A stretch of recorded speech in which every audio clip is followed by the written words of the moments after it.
మధ్య యుద్ధ నేపథ్యంలో పశ్చిమాసియా రణరంగమైంది. ఈ క్రమంలో ఇరాన్పై దాడికి అమెరికా కూడా సిద్ధమైందని, ట్రంప్ దీనికి గ్రీన్ సిగ్నల్ ఇచ్చారని భావిస్తున్నారు.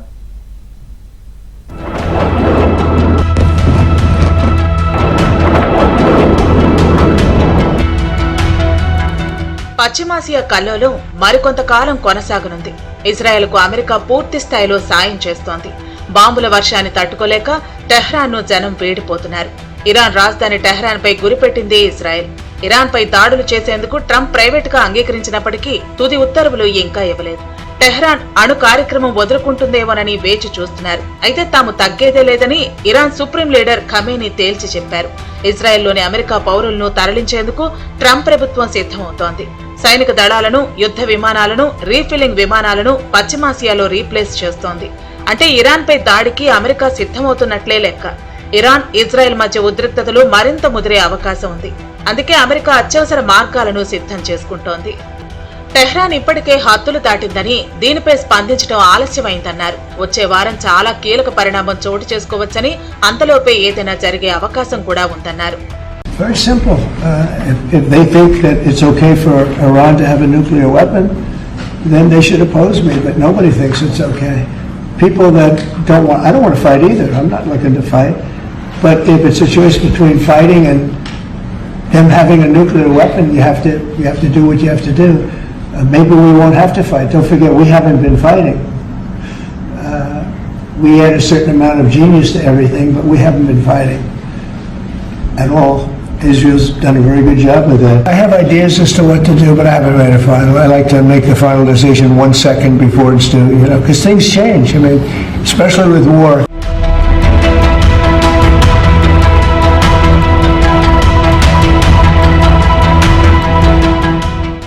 ఆపరేషన్ రైజింగ్ లయన్ పేరుతో ఇజ్రాయెల్, ఇరాన్ అణుస్థావరాలే లక్ష్యంగా దాడులు చేస్తోంది. ఈ దాడుల్లో ఇరాన్లో పలువురు కీలక నేతలు ప్రాణాలు కోల్పోయారు. దీనికి ప్రతిగా ఇరాన్ టెల్ అవీవ్ పై క్షిపణులతో దాడులు చేస్తోంది. దీంతో ఇటు టెహ్రాన్, అటు టెల్ అవీవ్ క్షిపణి దాడులతో దద్దరిల్లిపోతున్నాయి.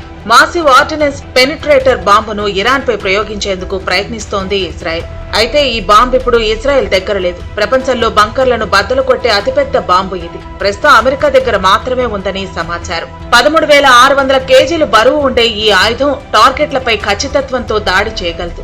ఇరాన్ పర్వత ప్రాంతాల్లోని భూగర్భంలో బాగా లోతులో ఉన్న పోర్టో యురేనియం శుద్ధి కేంద్రంలోకి ఇది చొచ్చుకుపోగలదు. 6 మీటర్ల పొడవు ఉండే ఈ ఆయుధం పేలడానికి ముందు భూ ఉపరితలం నుంచి 200 అడుగుల లోతుకు చొచ్చుకుపోతుంది.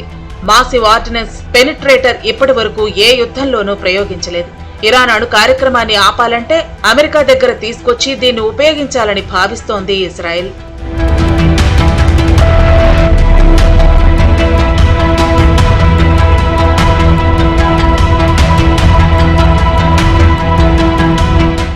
ట్రంప్, నెతన్యాహు బెదిరింపులకు ఇరాన్ సుప్రీం లీడర్ ఖమేనీ ఏమాత్రం భయపడటం లేదు. ఇజ్రాయెల్ పై ఇరాన్ క్షిపణులు విరుచుకుపడ్డాయి. ఇజ్రాయెల్లోని ఒక ఆసుపత్రిని ధ్వంసం చేశాయి. ఇరాన్ ఈ దాడిలో డజన్ల కొద్దీ బాలిస్టిక్ మిసైల్స్ వాడింది. ఇవి చాలా వరకు పౌర నివాసాలు, కార్యాలయాలపై పడ్డాయి. ఇరాన్ అణ్వాయుధ ప్రణాళికలను నిర్వీర్యం చేయటమే లక్ష్యంగా ఇజ్రాయెల్ భీకర దాడులు కొనసాగుతున్నాయి. ఇప్పటికే పలు యురేనియం శుద్ధి కేంద్రాలను ఐడిఎఫ్ ధ్వంసం చేసింది.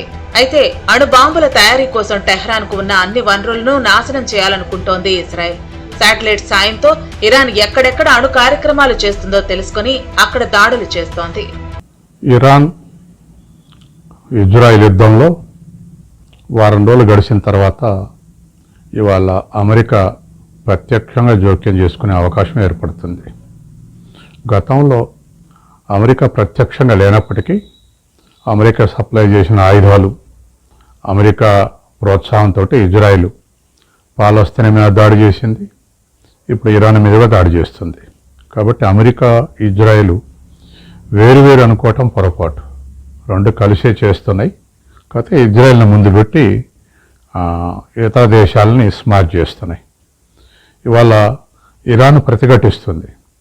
ఇరాన్ ప్రతిఘటిస్తుంది కాబట్టే ఇరాన్ ప్రతిఘటన లేకపోతే అమెరికా జోక్యం చేసుకునేది కాదు.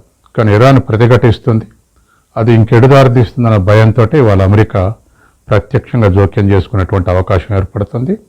అమెరికా జోక్యం చేసుకుంటే ఇతర అరబ్ దేశాలన్నీ కూడా ఏకం కావటానికి అవకాశం అవుపడుతుంది. మరోవైపు ఇజ్రాయెల్ ఇరాన్ ఉద్రిక్తతలు తగ్గించేందుకు మధ్యవర్తిత్వం వహించేందుకు సిద్ధంగా ఉన్నామని రష్యా అధ్యక్షుడు వ్లాదిమిర్ పుతిన్ తెలిపారు. అయితే అమెరికా దీన్ని తోసిపుచ్చింది. అయితే సొంతంగా మధ్యవర్తిత్వం చేసుకుని ఉక్రెయిన్ రష్యా ఘర్షణలను తగ్గించుకోవాలని సలహానిచ్చారు ట్రంప్. అంటే యుద్ధాన్ని ఆపే ఉద్దేశం అమెరికాకు లేదు.